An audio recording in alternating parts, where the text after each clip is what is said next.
The sacrifices that are required of us are bearable only if we make them with love. We can endure greater sacrifice because the object of our love is our Lord Jesus Christ. The medieval cloister was meant to be a place of spiritual refuge, an escape from the world's temptations.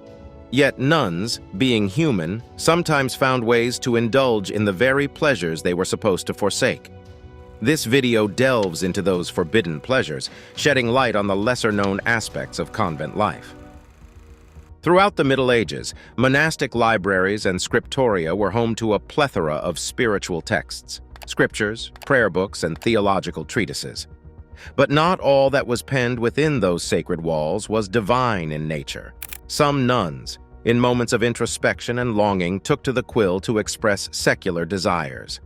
Manuscripts hint at a variety of literary forms that these women created and consumed. There were poems that celebrated the beauty of nature, echoing the rhythms of the world outside the cloister walls. Sonnets praised the beauty of humans in much the same way that courtly poets praised their patrons and lovers. Though these did not explicitly defy monastic rules, the mere act of penning them signaled a diversion from the spiritual path. One of the most poignant examples is the writings of the 12th century nun Heloise, who had a notorious affair with the philosopher Peter Abelard. Their correspondence, replete with passion and longing, offers a window into the emotional landscape of a woman torn between worldly love and spiritual duty. While Heloise's circumstances were exceptional, her writings are testimony to the secular desires that could stir within a religious heart. Another medium was the margin doodles and notes in the manuscripts. These annotations were often personal, giving us a direct glimpse into the minds of their creators. They contained small rebellions, doodles of animals, caricatures, and sometimes coded messages that hinted at secular yearnings. Then there were stories, both read and created by nuns, that mirrored the romantic tales popular in courts. While many stories maintained a veneer of spirituality, underneath lay thinly veiled allegories of earthly love and longing. Such tales might revolve around a maiden, often representing the soul, pursued by a knight or prince, representing Christ. However, the passionate undertones and sensual imagery often resembled that of secular courtly love literature, blurring the lines between spiritual and earthly desire. One can argue that such expressions provided an outlet for the nuns, a means to reconcile with their cloistered existence and the natural yearnings of the human heart. In a life where emotional and physical restrictions were many, literature became a safe space to vent, dream, and occasionally rebel. The very core of monastic life was built on the principles of poverty, chastity, and obedience. Nuns, upon taking their vows, were expected to relinquish all personal belongings, embracing a life devoid of material attachment.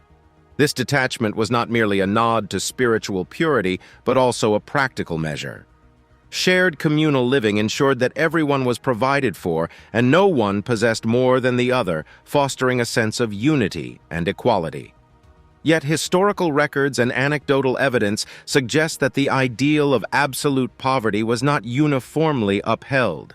Some nuns found ways to retain or acquire personal possessions, even within the strict confines of the convent.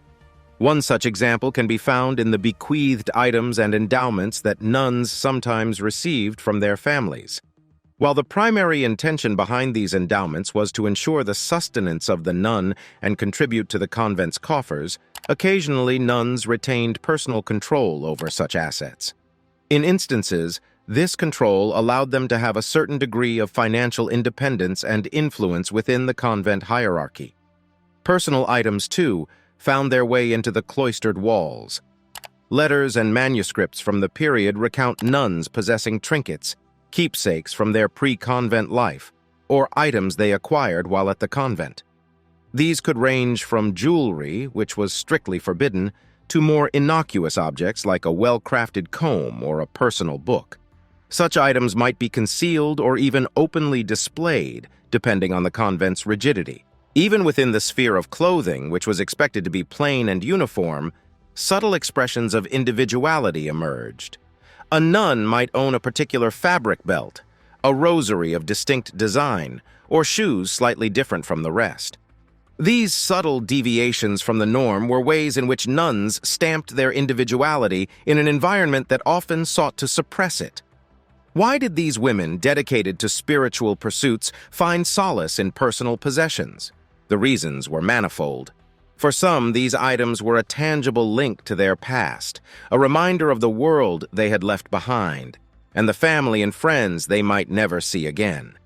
For others, personal items were a manifestation of their identity, an assertion of self in a setting that often demanded conformity.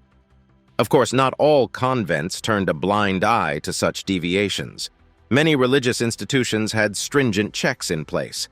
Visitations and inspections by external church authorities were common, during which personal belongings could be confiscated and the erring nun reprimanded. In the solemn confines of a medieval convent, the dress code was clear. Nuns were to don simple habits that symbolized their commitment to a life of humility, purity, and devotion. These habits, usually made of coarse, undyed wool, were devoid of any embellishments. However, the draw of fashion and personal adornments, influenced by the secular world, was irresistible to some nuns, leading to occasional indulgences and deviations from the expected sartorial norms. Fashion in the Middle Ages was a reflection of one's status, wealth, and often moral standing. As societal fashions evolved outside the cloistered walls, nuns were not entirely insulated from these changes. Some were influenced by their families who remained active in the secular world, while others, especially those in urban convents, were more exposed to contemporary trends. One area of divergence was the veil. While this piece of clothing was emblematic of a nun's piety and devotion, variations in its styling and material occasionally crept in. Some nuns, influenced by secular fashions, began adopting veils made of finer materials or those with subtle embroidered patterns. In certain cases, the length and draping of the veil became a fashion statement in itself. Jewelry, though explicitly forbidden in most religious orders, was another area where secular influences were evident. Rings, brooches, or even bracelets might be worn discreetly. Sometimes, these were family heirlooms or gifts carrying sentimental value. However, their very presence in a convent was a testament to the interplay between personal desire and religious edict. Furthermore, beneath the austere habits, there were sometimes deviations. Glimpses of colorful undergarments made of finer fabrics like silk or adorned with delicate lacework were quiet rebellions against the monochrome monotony of convent attire. Shoes, too, became a subtle area of expression. While they were generally meant to be functional and plain, there are accounts of nuns wearing shoes that mirrored secular trends, with slightly elevated heels or ornate patterns. Why did some nuns gravitate towards secular fashion and adornments? For many, it was a way to assert their individuality in a system that often demanded uniformity. For others, these sartorial choices were a nod to their past lives, a gentle reminder of their identity before they donned the habit. And for a few, it was possibly an act of resistance, a silent protest against the strictures of convent life. Convents varied in their response to these deviations. While some abbesses turned a blind eye to minor transgressions, understanding the human need for self-expression, others maintained strict adherence to rules, punishing those who dared to defy. External church authorities, during their periodic inspections, would also comment and enforce on dress code violations. The concept of enclosure was pivotal to many medieval convents. This strict separation from the secular world aimed to shield nuns from its perceived corruptions and distractions, allowing them to focus solely on their spiritual endeavors. Yet the reality of convent life, influenced by practical needs and human desires, often meant that engagement with the outside world was not only inevitable but sometimes even encouraged. One of the primary avenues of interaction was economic in nature. Many convents were not entirely self-sufficient and depended on the local community for sustenance.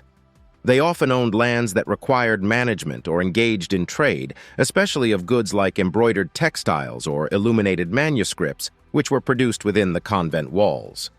This economic interdependence necessitated regular communication with local merchants, land agents, and even distant patrons.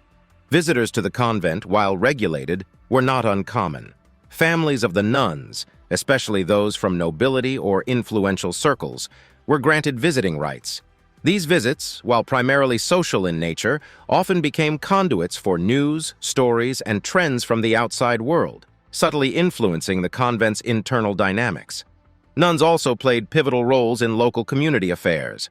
They provided education to young girls, served as nurses or healers, and often intervened in local disputes or matters of justice. Their roles as spiritual leaders meant they were sought for counsel, blessings, or to officiate significant life events like births, marriages, or deaths. It was not just the nuns who reached out. The outside world also sought engagement. Pilgrims traveling to religious sites would often stop at convents for shelter and blessings. Such interactions were a two-way exchange, with nuns gaining insights into distant lands and events, and pilgrims receiving spiritual nourishment. However, not all engagements were so benign. Convents, due to their economic and sometimes political clout, were occasionally embroiled in external power struggles or disputes. Nuns had to navigate these complex situations, balancing their spiritual duties with the pragmatic need to protect their institution's interests. The outside engagements also had subtler cultural implications. Nuns, through their interactions, were exposed to music, art, literature, and even gossip of the day. Such exposures, while seemingly innocuous, could lead to the incorporation of secular themes into convent life, be it in the form of a song, a style of painting, or the adaptation of a popular story with a religious twist. This active engagement with the world outside challenges the stereotype of nuns as passive, isolated figures. It reveals them as dynamic agents, actively shaping and being shaped by the world around them. While their primary commitment was spiritual, they were not averse to nor shielded from the temporal rhythms of life. While the cloistered environment of the convent was structured to maintain an aura of spiritual sanctity and distance from worldly distractions, human emotions and desires often blurred these boundaries. Relationships in various forms emerged as a nuanced aspect of convent life, with some echoing pure friendship and camaraderie, while others ventured into territories that were distinctly taboo. At the heart of many convents was a close-knit sisterhood. Bonds formed between nuns were strong, forged in the shared experiences of prayer, work, and daily routines. These relationships were largely platonic, reflecting mutual respect, support, and deep affection. Such bonds were vital, providing emotional sustenance in an environment that could at times be austere and challenging. However, there were instances when these relationships took on more intimate hues.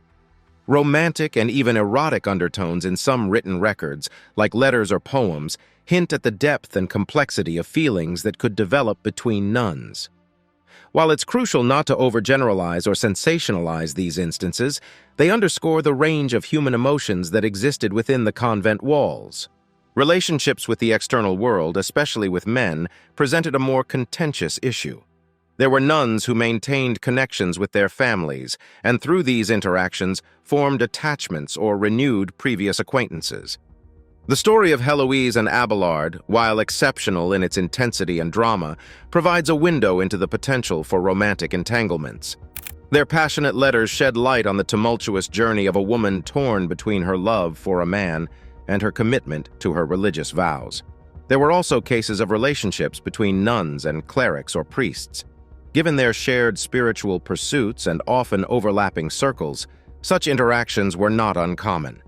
While many of these relationships were strictly professional or platonic, there were instances where they crossed established boundaries. Records of church authorities reprimanding or punishing nuns and priests for such liaisons provide evidence of these transgressions. Another dimension was the occasional presence of male workers or laborers within the convent premises for construction, repair, or other essential services. These interactions, while typically supervised, offered opportunities for relationships, some of which led to affairs. However, it's vital to approach the topic with nuance. While affairs and deeper relationships did occur, they were not the norm. Many nuns led lives deeply committed to their vows, finding fulfillment in their spiritual pursuits and the communal life of the convent. It's also essential to understand the consequences faced by nuns involved in such affairs. The repercussions were often severe, ranging from public humiliation and penance to expulsion from the convent. The societal stigma attached to a woman who left or was forced out of a convent was profound, making her future uncertain and challenging. Music and celebrations have been integral to religious observances since time immemorial. In medieval convents, these elements played a dual role. They were channels of worship and devotion, but they also provided moments of respite and joy in the otherwise regimented lives of the nuns. Chanting was a cornerstone of daily monastic life. The ethereal notes of Gregorian chants, echoing through the hallowed halls of the convent, epitomized the spiritual elevation that music could offer. But beyond these structured liturgical performances, there was a diverse range of musical expression within the convent walls. Many nuns were skilled musicians. They played instruments like the lute, harp, or organ, often accompanying the sung psalms or hymns. In some convents, especially those with noble or royal patronage, musical training was extensive, and the nuns were known to perform intricate compositions, sometimes even written by themselves. Dance, too, found its place within the sacred precincts, albeit in a controlled manner. While it's easy to imagine medieval convents as places of stillness, there were moments of rhythmed movement, especially during certain liturgical celebrations. These dances, often symbolic, were a form of worship, a physical manifestation of devotion. They were far from the lively secular dances, but had a grace and solemnity that made them deeply spiritual. Celebrations and feasts punctuated the convent calendar. While many of these were religious, marking important days like Easter, Christmas, or the feast days of saints, they often blended the sacred with the celebratory.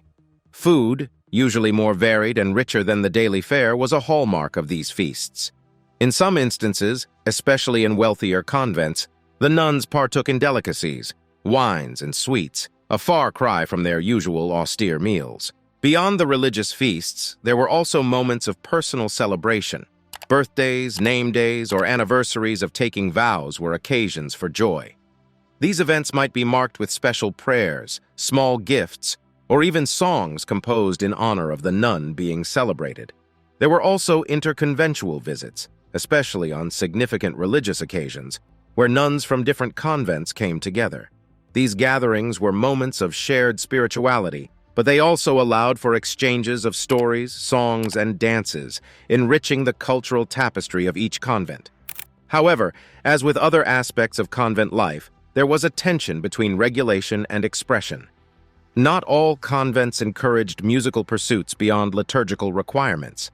Dancing, even if symbolic, was viewed with suspicion in stricter establishments, and elaborate celebrations were sometimes criticized for diverting nuns from their primary spiritual focus. Yet the resilience of these practices indicates the essential role they played. Music, dance, and celebrations were not just frivolous distractions. They were avenues of expression, joy, and community bonding. They humanized the otherwise lofty spiritual pursuits, grounding them in shared experiences and emotions. In the annals of convent life, these moments of song, dance, and celebration shimmer with vitality. They remind us that amidst the rigors of religious life, there was room for joy, creativity, and the celebration of both the divine and the human spirit. Medieval convents, with their emphasis on asceticism and self-denial, adhered to dietary practices that were modest and simple. However, the realm of culinary arts within the cloistered walls was not always devoid of adventure and indulgence.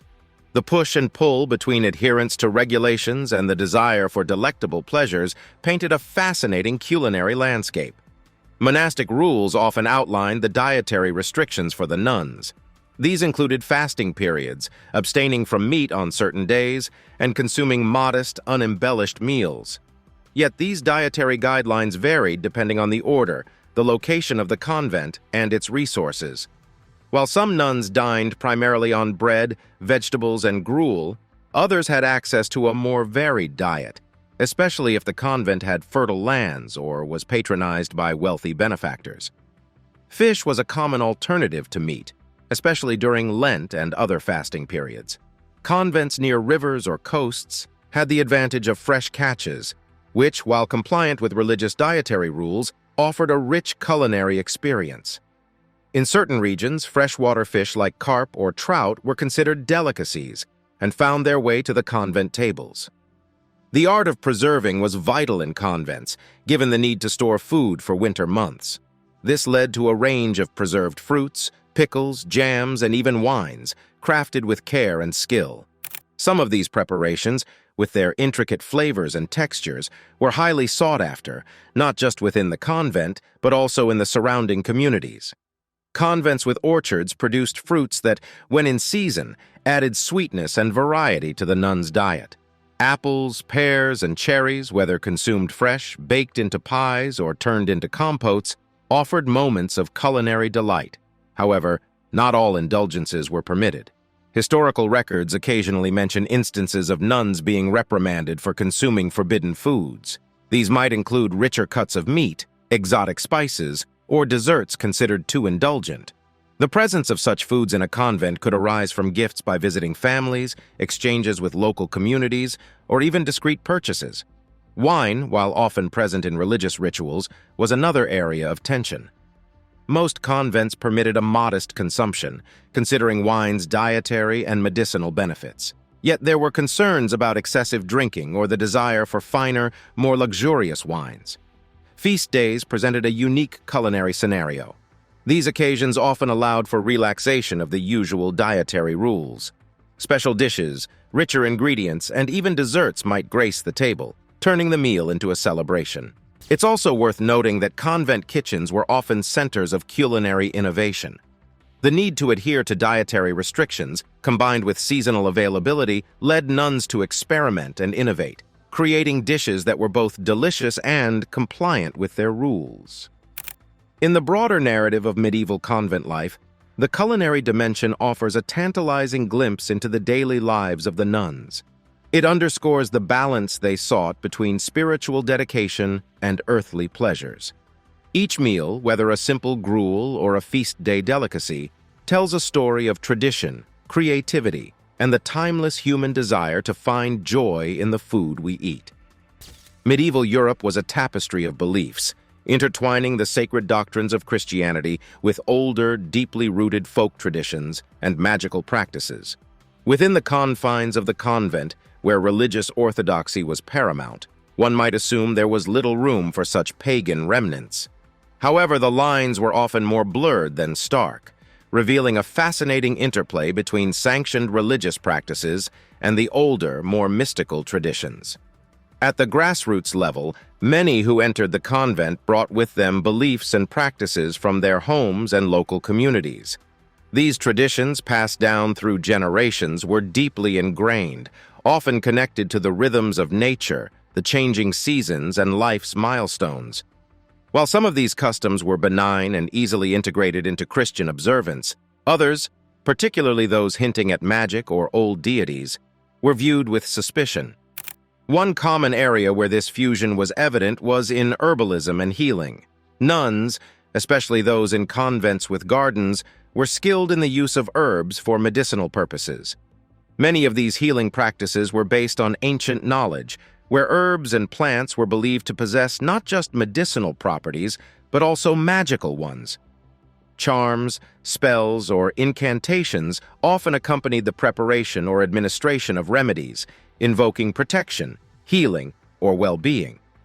While the Church did recognize the medicinal role of herbs, the accompanying rituals, if too reminiscent of pagan practices, were often sources of contention.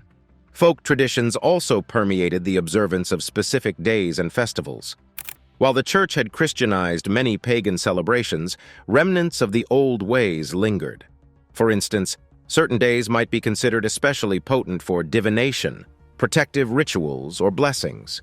These practices, if discovered within a convent, could lead to reprimands or stricter oversight, but in many cases, they existed quietly alongside official religious observances. Stories and tales, rich with mythical creatures, heroes, and moral lessons, were another conduit for folk traditions. These narratives, shared and passed down, were part of the cultural fabric that many nuns would have grown up with. While some stories were adapted to fit a Christian mold, others retained elements that harked back to a pre-Christian worldview.